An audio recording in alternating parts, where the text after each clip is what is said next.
J'étais encore enivré des splendeurs du pays du soleil levant. Les pavillons d'or et d'argent du Ginkakuji m'avaient ensorcelé. Leur jardin cadeau des dieux Shinto s'était transformé sous mes yeux à chacun de mes pas. 10 000 fois j'avais été purifié en franchissant à bout de souffle les 10 000 torii d'inari.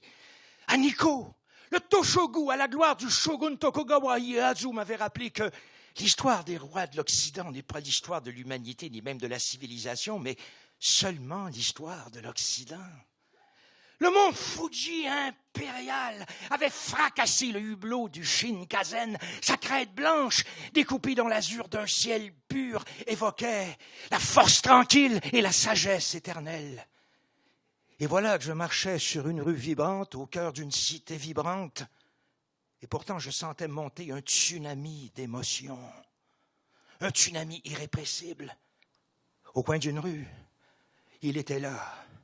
De mon plexus à ma gorge jaillit un gémissement.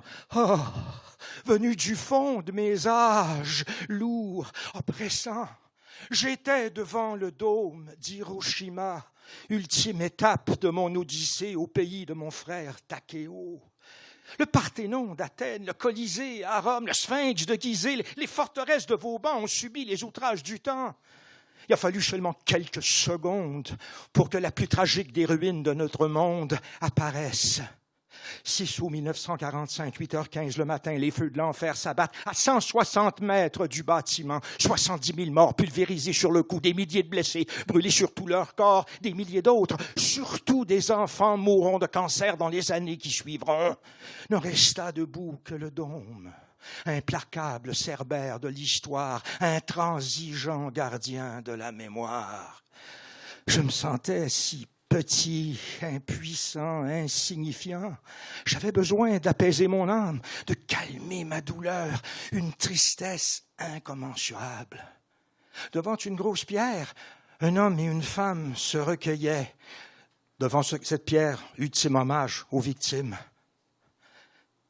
Quand ils ont eu terminé, doucement, je m'approchais de l'homme. « Son, son », je lui dis, « pray, pray, me and you », en joignant mes mains. Il fait « hey ». Étrangers l'un à l'autre, émus, nous avons alors communié pour la paix entre les hommes. À ce jour, le peuple japonais est le seul qui a traversé l'apocalypse du feu nucléaire. C'est gravé pour les siècles et les siècles dans sa chair et dans son âme. C'est maintenant tatoué sur ma conscience. J'ai vu le dôme d'Hiroshima.